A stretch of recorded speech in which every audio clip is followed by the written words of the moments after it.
নমস্কার বন্ধুরা, লতিকা রান্নাঘরে আপনাদের সকলকে জানাই স্বাগতম। বন্ধুরা, আজ দুর্দান্ত স্বাদের পটলের একটা রেসিপি বানিয়ে আপনাদের দেখাবো। তো এই রেসিপিটা দেখতে যতটা সুন্দর, খেতেও কিন্তু দারুণ লাগে। খুব অনায়াসে কিন্তু আপনারা এক থালা ভাত খেয়ে নিতে পারবেন, রুটির সঙ্গেও খেতে পারবেন, পরোটার সঙ্গেও খেতে পারবেন। তো এই রেসিপিটা সম্পূর্ণ নিরামিষ। তো বন্ধুরা, আপনাদের প্রত্যেককে অনুরোধ রইল, আজকের এই রেসিপিটি আপনারা প্রথম থেকে শেষ পর্যন্ত দেখুন। আমি আশা করছি রেসিপিটি খুব খুব আপনাদের ভালো লাগবে। তো বন্ধুরা, এখানে আমি 500 গ্রাম পটল নিয়েছি। তো এই পটল দিয়ে আজকে নিরামিষ রেসিপিটি আপনাদের বানিয়ে দেখাবো। তো প্রথমেই পটলগুলো আমি খুব ভালোভাবে কেটে ধুয়ে নেব। তো বন্ধুরা, প্রথমে পটলের দুই দিক কেটে আমি বাদ দিয়ে দিলাম, দিয়ে এইভাবে ছাড়িয়ে নেব।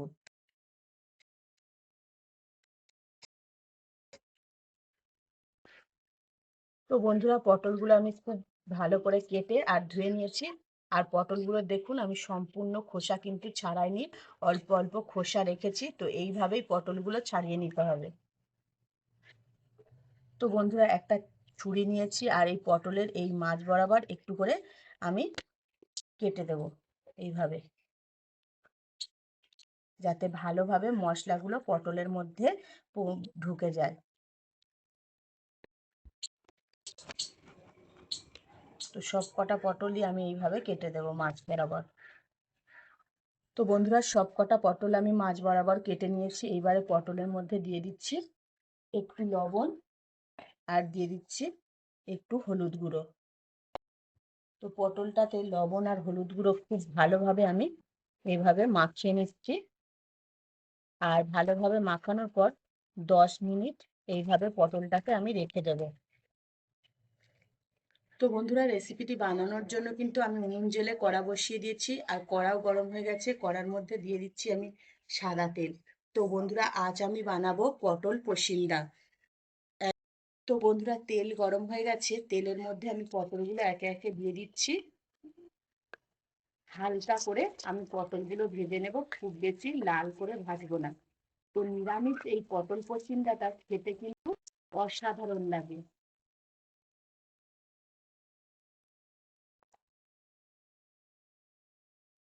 তো বন্ধুরা, দেখুন পটলটা কিন্তু আমি হালকা লাল করে ভেজে নিয়েছি। তো এই পর্যায়ে আমি পটলগুলো তুলে নেব তেল থেকে।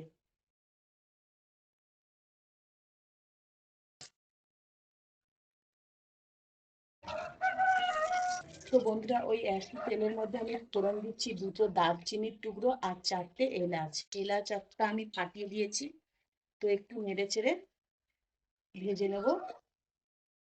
তো বন্ধুরা তো বন্ধুরা, এলাচ আর দারচিনিটা কিন্তু ভাজা হয়ে গেছে আর সুন্দর একটা সেন্ট বেরোচ্ছে। তো এই পর্যায়ে দিয়ে দিচ্ছি আমি একটা টমেটো পেস্ট করে রেখেছি, সেই টমেটো পেস্টটা।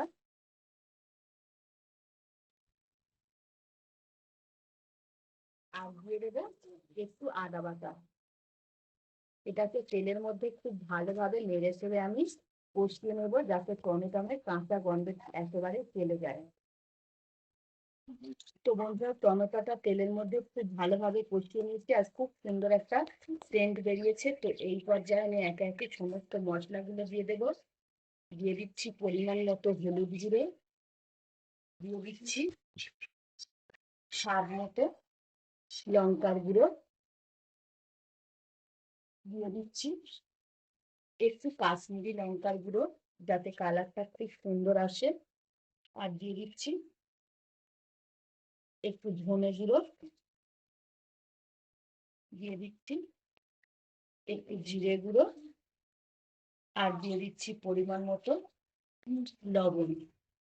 তো এই সমস্ত মশলাগুলো তেলের ওপর দিয়ে আমি খানিকক্ষণ নেড়ে চেড়ে নেব খুব ভালো করে। তো বন্ধুরা, সমস্ত মশলাগুলো কিছুক্ষণ আমি তেলের ওপর কষিয়ে নিয়েছি। আর দেখুন, তেলটা কিন্তু সম্পূর্ণ ছেড়ে দিয়েছে। তো এই পর্যায়ে আমি দিয়ে দেব ভেজে রাখা পটল। পটলগুলো দিয়ে আমি আরো কিছুক্ষণ খুব ভালো করে কষিয়ে নেব, 1 মিনিট মতন এভাবে নেড়েছে। তো বন্ধুরা, 1 মিনিট মতো আমি মশলার সঙ্গে পটলটা খুব ভালোভাবে কষিয়ে নিয়েছি। তো এই পর্যায়ে দিয়ে দিচ্ছি আমি 6-7টা কাজু বেটে রেখেছি। তো কাজু বাটাটা দিয়ে দিচ্ছি। আর দিয়ে দেব 100 গ্রাম মতন লিকুইড দুধ দিয়ে একটু ভালো করে নেড়ে চেড়ে দেবো। বন্ধুরা এই রেসিপিটা কিন্তু দুর্দান্ত খেতে লাগে। তো ভালো করে নেড়ে চেড়ে দিচ্ছি। আমি আর একটু জল দিব।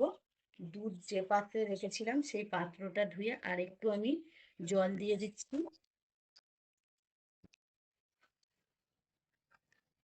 এবারে আমি মিনিট 4-5 ঢাকা দিয়ে রেখে দেব। তো বন্ধুরা 4 মিনিট হয়ে গেছে, ঢাকনাটা খুলছি। তো 4 মিনিট আমি ঢাকা দিয়ে এটাকে খুব ভালোভাবে রান্না করে নিয়েছি। তো এই পর্যায়ে আমি দিয়ে দেব স্বাদ মতন একটু চিনি। নিরামিষ তরকারি কিন্তু একটু মিষ্টি দিলে দারুণ খেতে লাগে। আর দিয়ে দেব 4টে চিড়ে রাখা কাঁচা লঙ্কা।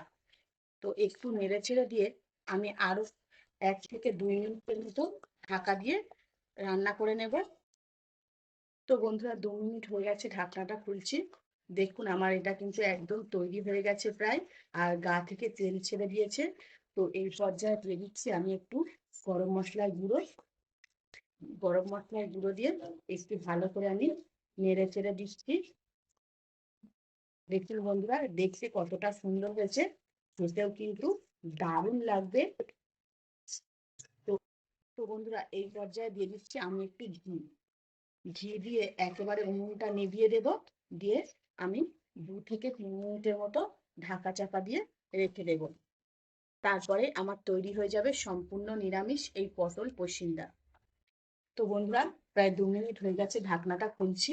দেখুন নিভানো উনুনে আমি বসিয়ে রেখেছিলাম ঘিটা দিয়ে, আর কত সুন্দর গা থেকে তেল ছেড়ে দিয়েছে দেখুন। আর এটা কিন্তু দেখতে যতটা হচ্ছে সুন্দর, খেতেও কিন্তু খুব ততটাই সুস্বাদু লাগবে।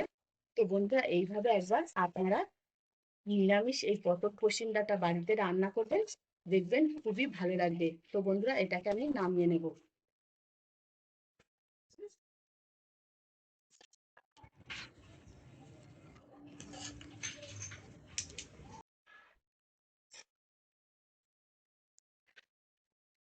তো বন্ধুরা দেখলেন তো কত সহজেই তৈরি হয়ে গেল এই দারুণ স্বাদের পটল পসিন্দা। তো বন্ধুরা লতিকার রান্নাঘরে আজকের রেসিপি এই পর্যন্তই। আবারও দেখা হবে নতুন একটা রেসিপি। ততক্ষণ আপনারা ভালো থাকবেন। Bye bye.